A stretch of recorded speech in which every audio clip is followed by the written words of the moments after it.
So for post and beam systems, post and beams are typically used in more rural type construction. We're using large members as posts that are going to be our structure. So the post being the vertical and then beams being our horizontal. Usually it is 4x4 posts or 6x6 posts. It could even go up to a larger 8x8 post. And our beams are 4x or 6x beams. The posts are going to be square, but the beams could be more rectangular. So it could be a 6x8, for example, and with 6x6. And then our infill is just panels that are for insulation and to keep the weather out. Here are some post and beam examples. We see a historic Tudor post and beam house that has daub and wattle infill, plaster and straw based, sometimes with horsehair, other types of hair in them. And to the right, we have a modern post and beam interior. So post and beam, barns, lodges, cabins, churches quite often use post and beam. So something to keep in mind. Again, usually fairly meaty, and in new construction, if it's post and beam, quite often the structure is left exposed. For block walls, Rastra block is one option. It comes out of Arizona and it does have recycled content. It needs to be reinforced with rebar. It has a high R value, meaning that it insulates on its own. And we see two images here of some houses that are being built with Rastra block. So they're large blocks that are laid up. Rebar is put in, and in the image to the right, we see a framed floor being laid in on it, floor joists.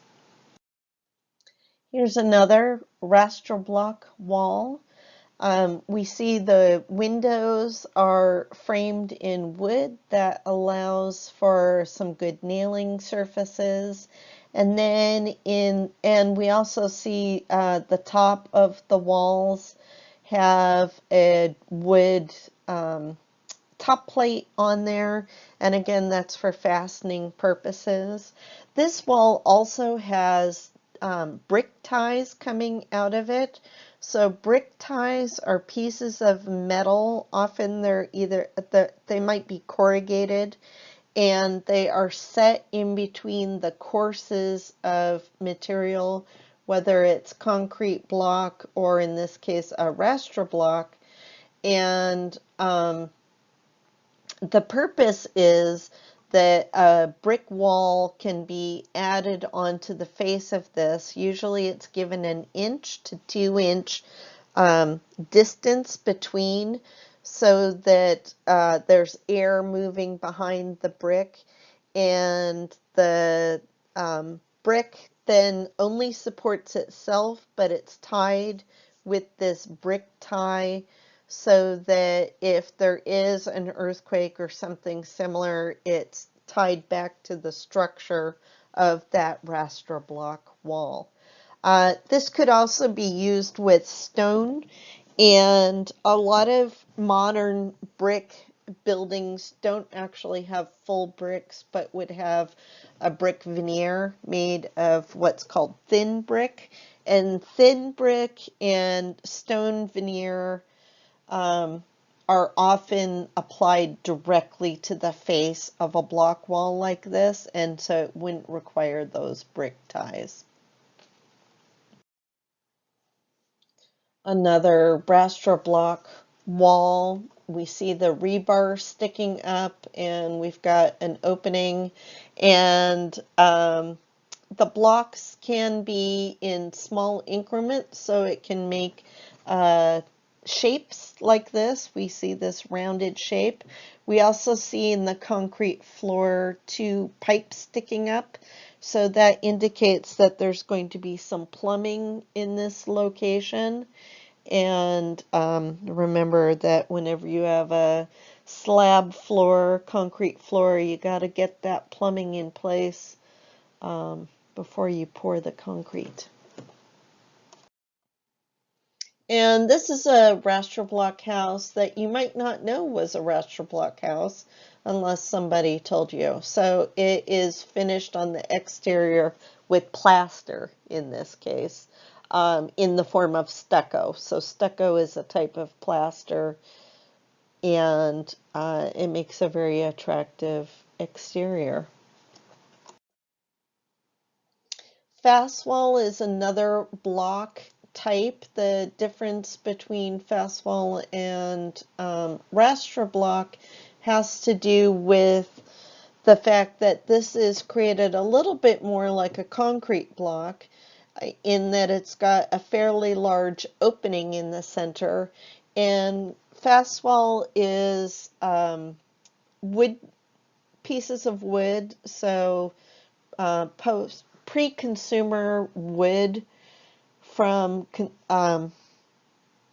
wood bits, sorry, that have been completely covered with cement, and they are have some mineral wool, which is that kind of yellowish green material that's in there. And there's a big opening in it so that rebar can be put into place, and then it's grouted solid. So there's quite a bit of concrete that comes into play here. And there's gaps for there to be horizontal rebar as well as vertical rebar in areas such as ours that need it.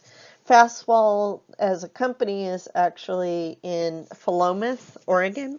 So it is a local material, and I know some people who have built with it, and they say that it's great to work with compared to, especially compared to concrete block, because it's much more lightweight and you can cut it with regular equipment.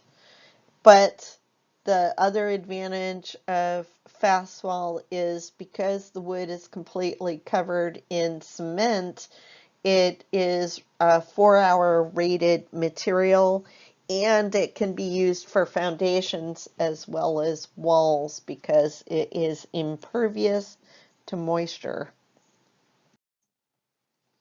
This is a raster block wall that has some siding that's been added up above.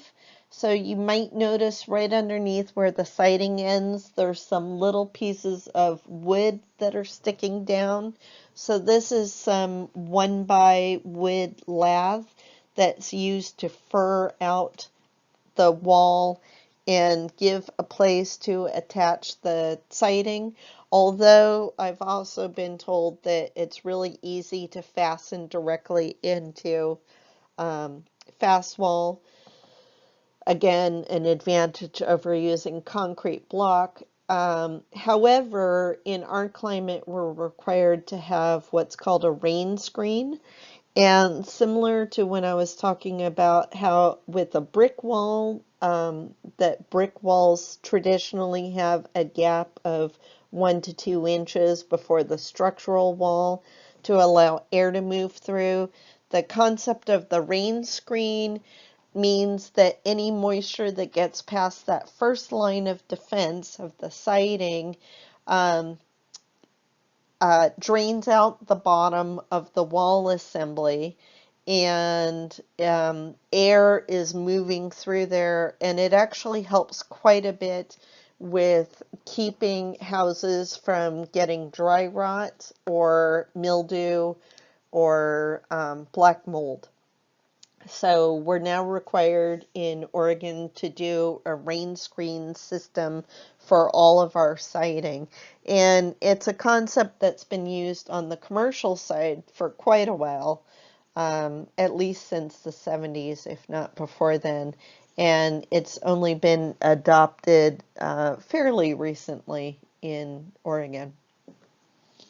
Also, I want to point out this ICF that was here and in the previous slide. ICF stands for insulated concrete form. So as I mentioned, there is quite a bit of concrete that's used with fast wall, and the idea being that the shape of the fast wall also is the formwork, and instead of pulling the formwork away, it's an integral part of the whole assembly. Again, this is another fast wall project, and you would never know because of the amount of wood that we see, but the main structure of the walls is fast wall, and then it's got a wood facade, wood siding added at the exterior. And of course, we see the beautiful exposed wood of the roof structure. Panel walls, SIPs, you read about. The advantage of SIPs can be used for walls. It can also be used for roofs. So when we get to the roof section, we'll talk about it there too, is that they are quite large and they are made in a factory. And when they were put on site, all of the seams are taped shut. And so it creates an airtight assembly, and it has a very high R value. All the structure is the oriented strand board that's on the interior and the exterior of the sandwich, the panels. And styrofoam foam core is at the interior. Of course, the downside of SIPs, it does go together extremely quickly on site, which is a benefit from a labor standpoint, especially in a wetter climate. Roofs should be fairly pitched, have some slope to them.